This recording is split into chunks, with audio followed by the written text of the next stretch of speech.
Lundi, j'ai déposé mon fils à l'école primaire sans masque.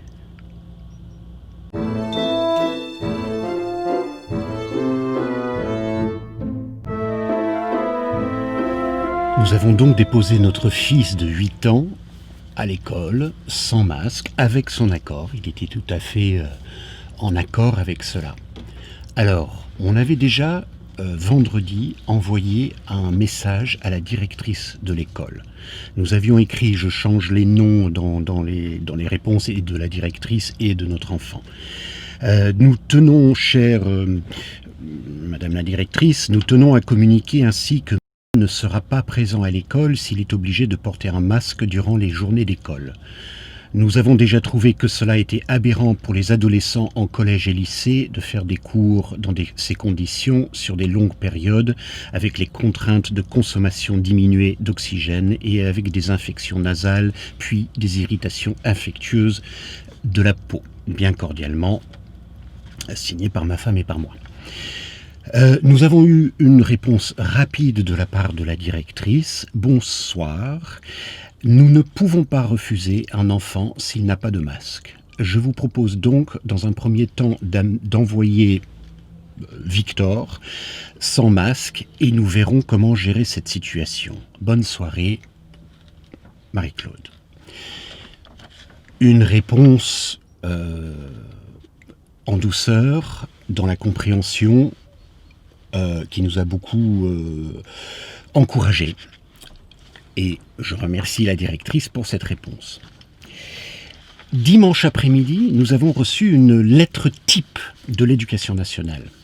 Donc envoyée par notre école, par le biais de notre école, mais c'est une lettre qui a été envoyée, je pense, partout en France, par l'inspection académique ou par l'Éducation nationale.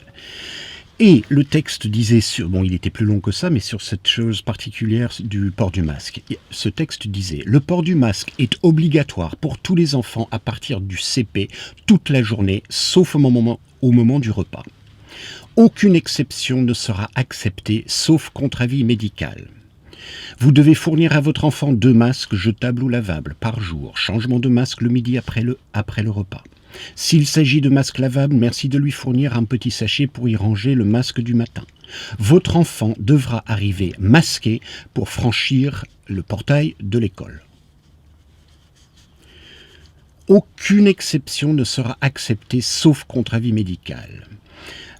Ils devront porter toute la journée. Votre enfant devra arriver masqué pour franchir le portail de l'école. » Est-ce que vous voyez la différence de ton entre la réponse de notre directrice et l'écrit de l'Éducation nationale, qui ne mentionne pas la possibilité qu'on puisse dire non, qui ne mentionne pas le fait que, au fait, ils ne peuvent pas interdire l'accès à un enfant, puisque dans la Ve République, l'instruction est un devoir et un droit.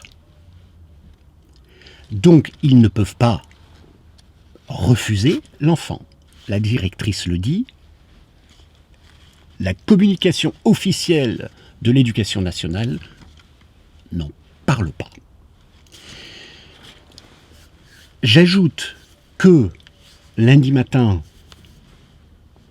à environ, je ne me rappelle plus exactement, mais disons à 9h moins 10 ou quelque chose comme ça, il y a eu un véhicule de la police municipale qui est venu faire un tour dans le parking, avec 2 policiers à l'intérieur, et que je ne l'avais jamais vu.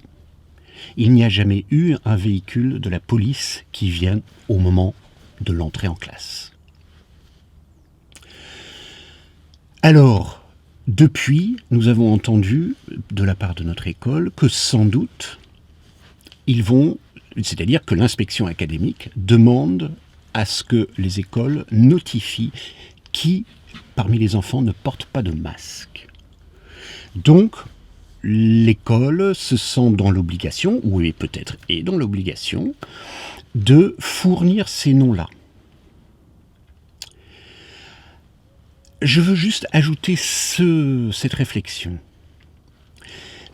Selon mes enfants, j'en ai plusieurs, selon mon fils en école primaire, et selon ce que j'ai vu moi-même et ce que ma femme a vu elle-même, il n'y a et selon l'institutrice de mon gamin, il n'y a pas un seul gamin qui porte le masque correctement toute la journée. Il n'y en a pas un. Ils les triturent, ils les enlèvent, ils les remettent, ils jouent avec, ils en mettent 2 à la fois, ils mettent autour du menton, ils mettent dans leurs cheveux comme bandeau, et puis quand ils jouent, ils les mettent pas non plus. Ou ils les enlèvent, ou ça s'enlève, et puis comme ça. En plus de ça, une grande partie des enseignants ont le masque, du corps enseignant plutôt, parce que ça compte, c'est tout le personnel, ont le masque là, par moment, pas toujours, par moment, là.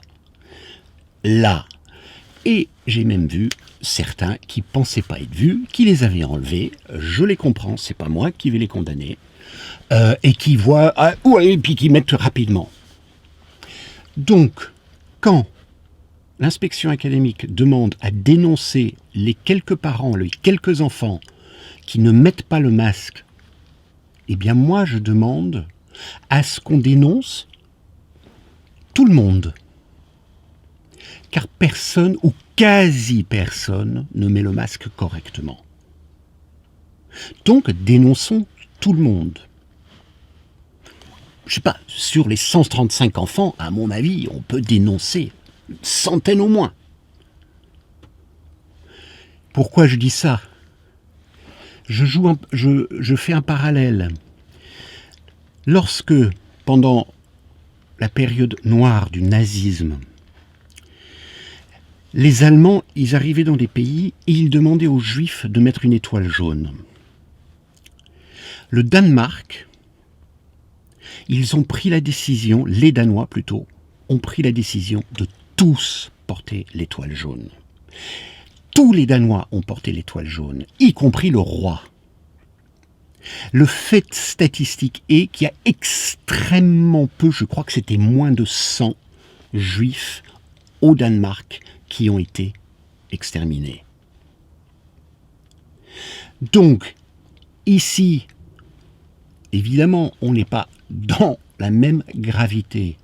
Mais est-ce qu'on va dénoncer les quelques familles qui ont, moi je dis, au moins le courage, même si vous n'êtes pas en accord avec moi, mais au moins on a le courage de dire ouvertement, non, on est contre le masque.